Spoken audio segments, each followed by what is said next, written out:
আসসালামু আলাইকুম। পৃথিবীতে বিভিন্ন শক্তিশালী রাষ্ট্র আছে যারা দুর্বল রাষ্ট্রদেরকে শাসন করে। বলা যেতে পারে দুর্বল রাষ্ট্রদের থেকে অনেক সুযোগ সুবিধা তারা গ্রহণ করে। এমনকি দুর্বল রাষ্ট্রের আ বিভিন্ন অংশ তাদের নিজের অংশ হিসেবে দাবি করে এবং অংশ হিসেবে নিয়ে নেয়। যেমন বলা যেতে পারে আমেরিকা মেক্সিকোর বেশ কয়েকটি অঞ্চল যেমন নভেদা, কলোরাডো এবং আরও অনেক কতগুলো রাজ্য আছে বা জায়গা আছে, সেগুলো মেক্সিকোর কাছ থেকে নিয়ে নিয়েছিল। এখন অবধি পর্যন্ত মেক্সিকো সেটা রক্ষা করতে পারেনি। আমাদের এশিয়াতেও এর ব্যতিক্রম নয়। চেঙ্গিস খানকে আমরা সবাই চিনি। চেঙ্গিস খানের দেশ হচ্ছে মঙ্গোলিয়া। এই মঙ্গোলিয়া দেশটি চেঙ্গিস খান অনেক বছর বলতে শাসন করেছে। সেই মঙ্গোলিয়াকে চীন এবং রাশিয়া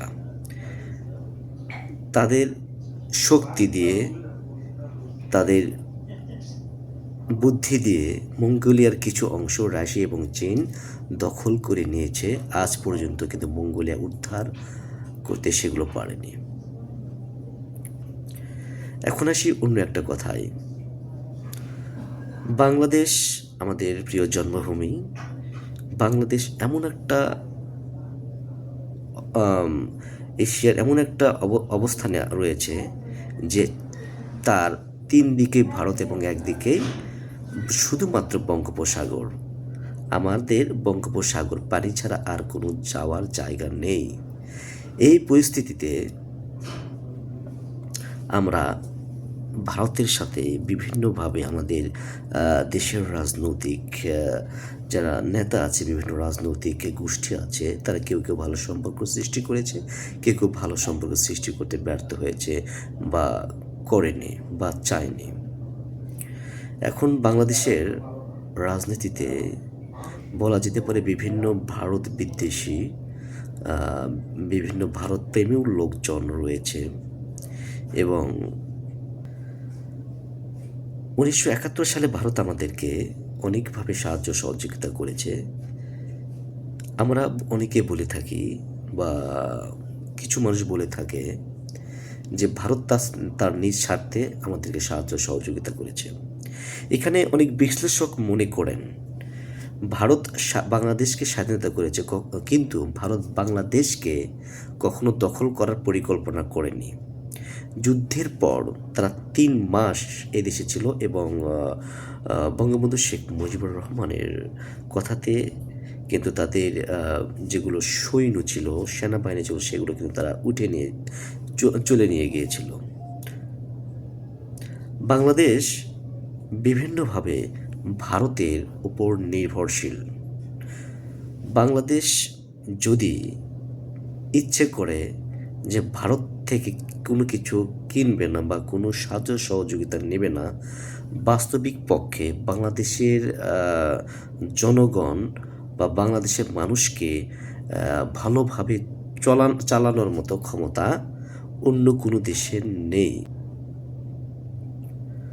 কেননা ভারত থেকে চাল, ডাল, পেঁয়াজ থেকে শুরু করে আমাদের নিত্য প্রয়োজনীয় দ্রব্য সকল কিছু ভারত থেকে আনা হয়। আসলে বাস্তবতা হচ্ছে এমন যে ভারত বিরোধিতা মানে অনেক কিছু বা ভারত প্রেম মানে অনেক কিছু, এটা নয়। বাট একটা দেশকে ভাবতে হবে, একটা দেশের ডিপ্লোম্যাটস বা রাজনৈতিক ব্যক্তিদেরকে ভাবতে হবে যে দেশটা কার ওপর বেশি নির্ভরশীল, কোন দেশের ওপর, কোন ক্ষমতার ওপর, কার উপর বেশি নির্ভরশীল, তার সাথে সেই দেশটা সুসম্পর্ক রাখা উচিত।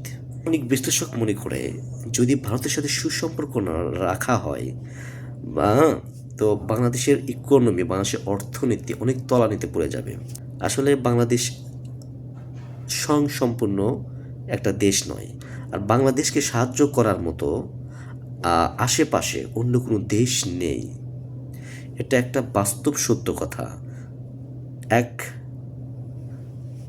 ভারত ছাড়া অন্য কোনো রাষ্ট্র বাংলাদেশকে এত সাহায্য সহযোগিতা করে না। বাংলাদেশ বিগত সরকার মানে শেখ হাসিনার সরকার ভারতকে যে পরিমাণ ইলিশ দিয়েছিল তার বেশি পরিমাণ ইলিশ ভারতকে বাংলাদেশ দিয়েছে। আর বাংলাদেশের বেশিরভাগ মানুষকে বোঝানো হয় যে ভারত একটা আমাদের জন্য ভয়ঙ্কর বা খারাপ কিছু। আসলে এই মিথ্যা তথ্য বা এই তথ্যগুলো দিয়ে আসলে একজন ভালো মানুষ বা একজন দেশপ্রেমিক হিসেবে এইসব তথ্য দিয়ে মানুষকে বিভ্রান্ত করা কতটা যৌক্তিক সেটা কিন্তু একটা গুরুত্বপূর্ণ প্রশ্ন।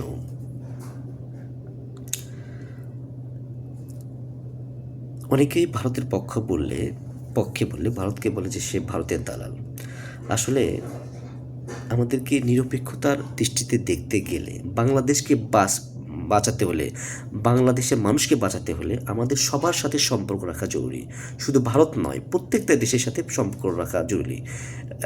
কিন্তু এটা মনে করা হয় যে ভারতের সাথে আমাদের অধিক সম্পর্ক রাখা উচিত, কেননা ভারত আমাদের পার্শ্ববর্তী দেশ এবং আমাদের যে সমস্যাগুলো আছে সেই সমস্যাগুলো ভারতের সাথে আলোচনা করতে হবে যে এই সমস্যা আমাদের আছে, আমরা এই সমস্যার সমাধান চাই, বা ডিপ্লোমিক বা কূটনৈতিকভাবে আমাদের সকল সমস্যাগুলো আলোচনা করতে হবে।